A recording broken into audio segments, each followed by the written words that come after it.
ကဲဆရာဒီဗီဒီယိုရိုက်တာ3ခါမြောက်ရှိပြီအမလေးဒီတစ်ခါတော့ပြောတာမကြမ်းခဲ့ပါစေနဲ့ပြန်ကြမ်းခဲ့လို့ပြင်ရိုက်နေရအမလေးစိတ်ကမရှိတော့ဘာတူဗီဒီယိုပါလဲဆိုလို့ရှိရင် MSR was where being ဒီကောင်လေးပေါ့နော်ဒါပေမဲ့ဒီနေ့ဆရာက being နဲ့ being ကိုခဏဖြုတ်ထားခဲ့မယ်အရှိအကောင်လေးအကြောင်းကိုပဲရှင်းပြမယ်ဘာတူ be ရဲ့အဓိပ္ပာယ်ပါလဲဆိုလို့ရှိရင်ရှိတယ်ဖြစ်တယ်ဆိုတဲ့အဓိပ္ပာယ်ရှိတယ်ဆိုတဲ့အခါမှာကိုယ့်ရဲ့ပိုင်ဆိုင်မှုကိုပြောချင်တာပေါ့ငါမှဒါရှိရဟိုဟာရှိရအဲ့လိုမျိုးပြောချင်တဲ့ရှိတယ်မျိုးမဟုတ်ဘူးကွာတခြားအဓိပ္ပာယ်တက်ရောက်တယ်ကဲတော့ဘာတူမှာဆိုလို့ရှိရင်အချိန်ကာလ2ချိန်ခွဲလိုက်မယ်ဟုတ်ပြီနော်အဲ့တော့အချိန်ကာလ2ချိန်ခွဲလိုက်မယ်အတိတ်ကအချိန်နဲ့လက်ရှိပြစ္ဆုတ်ပံအချိန်လက်ရှိပြစ္ဆုတ်ပံအချိန်မှာဆိုလို့ရှိရင် am ရဲ့ is ရဲ့ are ရဲ့ကိုသုံးတယ်အတိတ်ကအချိန်မှာဆိုလို့ရှိရင် was နဲ့ were နဲ့ကိုသုံးတယ်အဲ့တော့အမှလည်းအနည်းနဲ့များနဲ့ဆိုရကွဲသွားသေးတယ်ဒါလည်းလူတိုင်းသိမယ်ထင်ပါတယ်နော်အဲ့တော့ am နဲ့ is ကကြာအနည်းမှာသုံးတယ် was နဲ့ were နဲ့ကကြာတော့လေအတိတ်ကအချိန်ရဲ့အနည်းနဲ့အများမှာသုံးတယ်ကြတော့ဖြစ်တည်ဆိုတဲ့စာကြောင်းကိုဆိုတာအရင်ရေးပြမယ်ငါကကျောင်းသားတယောက်ဖြစ်ပါတယ်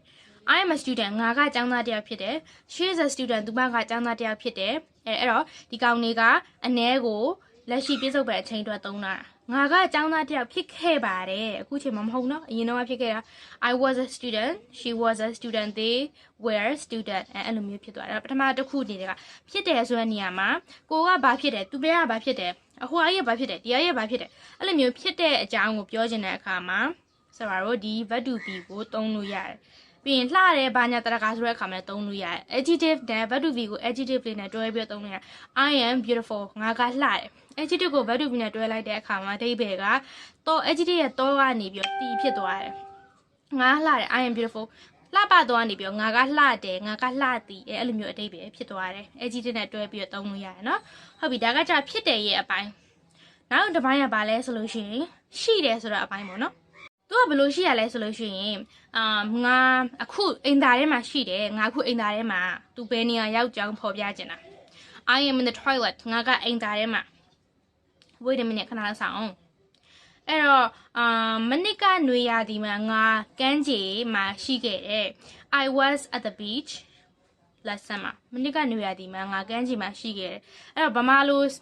စဉ်းစားတာရောအင်္ဂလိပ်လို translate ထားရပြန်မယ်ခေါင်းနဲ့စဉ်းစားမယ်ဆိုလို့ရှိရင်လုံးဝထွက်မှာမဟုတ်ဘူးငါမနစ်ကနွေရာသီမှာရှိခဲ့တဲ့စာကြောင်းကြီးလည်းအရှိကြီးပဲဒါဘယ်လိုလုပ်ရမလဲဆိုပြီးစဉ်းစားနေမှာတကယ်တော့အဲ့တော့ verb to be ရဲ့အဓိပ္ပာယ်ရှိရလို့အဓိပ္ပာယ်ရတယ် I was at the beach last summer ဒါပေမဲ့သတိထားရမှာကဒီ preposition ဖြစ်တဲ့ ATS ကိုလုံးဝမဖြုတ်ရဘူးအကယ်၍ ATS ဖြစ်ဖြစ် IN ဖြစ်ဖြစ်တခုခု preposition place တခုခုဖြုတ်လိုက်မယ်ဆိုလို့ရှိရင်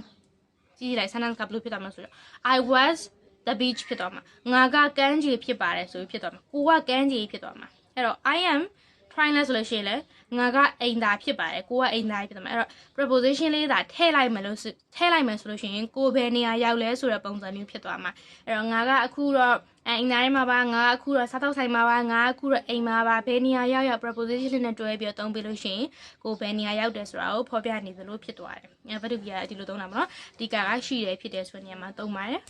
ဆိုတော့ပြောရကြငယ်လို့မပြီးသေးဘူးအငြင်းလောက်တဲ့အခါမှာ verb to be ရဲ့ပေးမှာ not လေးကပ်ပေးရတယ် I am not a student ငါအကြောင်းသားတယောက်မဟုတ်ပါဘူး I wasn't student ငါကအကြောင်းသားတယောက်မဟုတ်ခဲ့ပါဘူးအဲ့လိုမျိုးအငြင်းတော့ရင် verb to be ရဲ့ပေးမှာ not လေးကပ်ပေးရတယ်โอเคမေးခွန်းလုံးမယ်ဆိုလို့ရှိရင် verb to be လို့ရှေ့ထုတ်ပြီးတော့နောက်ကနေကျန်တာပြန်ဆက်ရေးဒီမှာဆိုလို့ရှိရင် am I a student ငါကအကြောင်းသားတယောက်လား are they teachers သူတို့ကအကြောင်းဆရာတွေလားအဲ့လိုမျိုး verb to be လေးကိုရှေ့ထုတ်လိုက်တာနဲ့မေးခွန်းဖြစ်သွားပြီပေါ့နော်ကဲတော့ရပါပြီ thank you